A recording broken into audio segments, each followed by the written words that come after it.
Welcome to talk विदेश है। दोस्तों, इस वीडियो में हम बात करने वाले हैं यूपीडब्ल्यूएससी के बारे में। यूपीडब्ल्यूएससी की भर्ती है एजीटीए। तो एजीटीए का आरटीआई रिप्लाई आ चुका है और ऑफिशियल ये आरटीआई रिप्लाई है। और इसके लिए मैंने आरटीआई लगाई थी कि इसमें कुल कितने आवेदन हुए हैं, किस कैटेगरी में कितने आवेदन हुए हैं। इसके अलावा जेई सिविल 2024 का आरटीआई रिप्लाई आया है, इसमें कितने आवेदन हुए हैं टोटल, इसके बारे में जानकारी दी जाएगी। और इसके अलावा मंडी सचिव की जो भर्ती आई थी, इसमें आरटीआई लगाया था मैंने कि इसमें कुल कितने आवेदन हुए हैं, किस कैटेगरी में कितने आवेदन हुए हैं। तो इसका आरटीआई ऑफिशियल रिप्लाई आ चुका है। तो इसमें क्या रिप्लाई में आया है, क्या जानकारी दी गई है, तो आपको यहाँ वीडियो में पूरी जानकारी दी जाएगी। तो वीडियो को लास्ट तक पूरा देखिए, पूरी बात समझेंगी। तो चलिए शुरू करते हैं वीडियो को, देखते हैं क्या इसमें।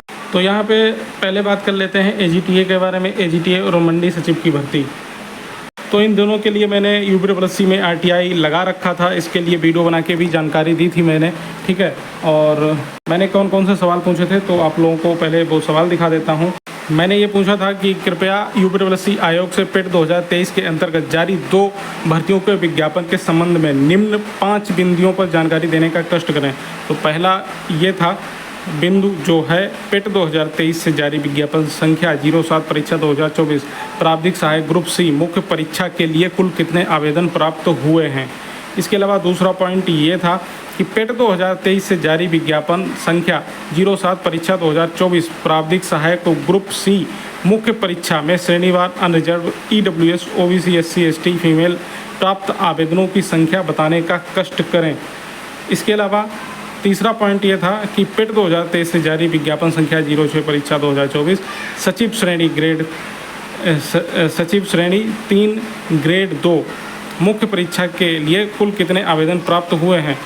इसके अलावा चौथा पॉइंट जो था वो ये था कि पेट 2023 से जारी विज्ञापन संख्या 06 परीक्षा 2024 सचिव श्रेणी 3 ग्रेड 2 मुख्य परीक्षा में श्रेणीवार unreserved EWS OBC SC ST female प्राप्त आवेदनों की संख्या बताने का कष्ट करें। पाँचवा ये था कि पेट 2023 से जारी विज्ञापन संख्या 06 परीक्षा 2024 सचिव श्रेणी 3 ग्रेड 2 मुख्य परीक्षा में अधिमानी आर्ता के लिए प्राप्त आवेदनों की संख्या बताने का कष्ट करें। तो ये सवाल मैंने पूछे थे अपनी आरटीआई जो लगाई थी उसमें।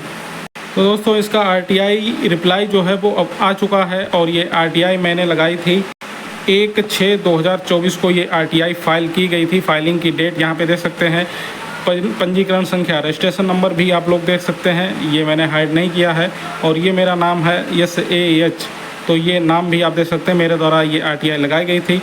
इसके अलावा स्थिति आवेदन का निस्तारीकरण 18/7/2024 को हो गया था, मतलब 18 जुलाई को ही इसका रिप्लाई आ गया था।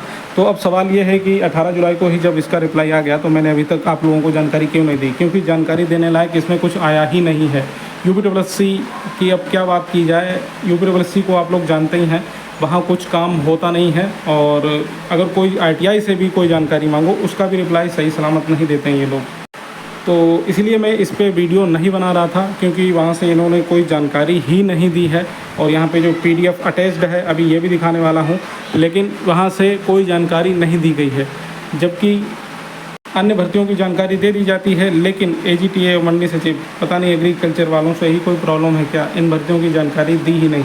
लेकिन क्या करें, छात्र बार बार पूछ रहे थे कि सर आरटीआई रिप्लाई आया या नहीं आया। आरटीआई लगाई थी तो मैं एक एक को रिप्लाई दे दे के थक गया था, इसलिए मैं ये वीडियो बना रहा हूँ आप लोगों को। और जो रिप्लाई आया है आरटीआई का ऑफिशियल, वो यहाँ पे है, आप लोग देख सकते हैं दोस्तों। इसमें ये साफ साफ लिखा हुआ है कि आपने ऑनलाइन रजिस्ट्रेशन नंबर जो इतना लिखा हुआ है का संदर्भ ग्रहण करने का कष्ट करें, जिसके द्वारा सूचना का अधिकार अधिनियम 2005 की धारा 6(1) के अंतर्गत सूचना उपलब्ध कराने का अनुरोध किया गया है। उक्त अनुरोध के क्रम में बिंदु संख्या 1, 2, 3, 4 व 5 के संबंध में अवगत कराना है कि प्रश्नगत विज्ञापनों की चयन कार्यवाही प्रक्रियाधीन होने तथा सूचनाएं गोपनीय प्रकृति की होने के कारण दिया जाना संभव नहीं है। तो देख सकते हैं आप लोग, इनकी सूचनाएं इतनी गोपनीय हैं कि ये लोग जानकारी ही नहीं देंगे। इन्होंने साफ साफ आरटीआई रिप्लाई में यही जवाब दिया है कि इनकी ये सूचनाएं जो हैं वो काफ़ी गोपनीय हैं, तो इसका जानकारी ये लोग नहीं दे सकते। अब भाई कितने आवेदन हुए हैं ये तो बता ही देना चाहिए था कम से कम, और ऑफिशियल तरीके से पता चल जाता। इससे पहले न्यूज़पेपर में आ ही चुका है, मैं आप लोगों को बता ही चुका हूँ कि लगभग 38,000 आवेदन हुए हैं इसमें, ठीक है। 38,000 आवेदन हुए हैं, 38,000 और समथिंग कुछ। लेकिन ये आरटीआई का ऑफिशियल रिप्लाई आ जाता तो एक बार क्लियर हो जाता, लेकिन यहाँ पे इन लोगों ने जानकारी देने से साफ साफ मना कर दिया है और बताया ही नहीं है। और यहाँ पे देख सकते हैं आप लोग क्या इन्होंने बताया है, सूचनाएं गोपनीय प्रकृति के होने के कारण दिया जाना संभव नहीं है। तो इतनी ये सूचनाएं गोपनीय हैं कि ये किसी स्टूडेंट को नहीं दे सकते, आरटीआई रिप्लाई में भी नहीं बता सकते। तो अब न्यूज़पेपर में जो आई थी संख्या एजीटीए के लिए कितने आवेदन हुए हैं, तो उसमें अब कैसे पता चलेगा कि वो सही है या सही नहीं है, क्योंकि आरटीआई रिप्लाई में भी ये लोग जानकारी देना नहीं चाहते हैं। तो फिलहाल आप लोग वही संख्या जो है 38,000 लगभग आवेदन हुए हैं इसमें, जो मैं पहले आपको जानकारी दे चुका हूँ। तो एजीटीए में 38,000 आवेदन लगभग आप लोग मान के चलिए इतने ही आवेदन हुए हैं, क्योंकि आरटीआई रिप्लाई में ये लोग जानकारी ही नहीं देंगे। तो फिर जो न्यूज़पेपर में आया है वही सच मान के चलिए। और मंडी सचिव की बात करें तो वहाँ लगभग 51 से 52,000 आवेदन हुए हैं, ठीक है। 51,000 से 52,000 ये भी न्यूज़पेपर में आया था, काफ़ी पहले मैंने आप लोगों को बताया था। लेकिन मंडी सचिव के लिए आरटीआई में भी मैंने पूछा था, तो इन्होंने मंडी सचिव और जो भी मैंने जानकारी मांगी थी आरटीआई रिप्लाई में जानकारी देने से साफ साफ मना कर दिया। और मैं ये वीडियो इसलिए बना रहा हूँ क्योंकि बहुत से छात्र मुझसे बार बार पूछ रहे थे कि आरटीआई रिप्लाई आया या नहीं आया, क्योंकि मैंने आप लोगों को बता दिया था कि मैंने आरटीआई लगा रखी है। और मुझे भी ये रिप्लाई देख के काफ़ी निराशा हुई थी, मैं इसीलिए बताना नहीं चाहता था, लेकिन फिर भी बहुत से छात्र बार बार पूछ रहे थे, इसी वजह से मुझे ये वीडियो बनाना पड़ रहा है।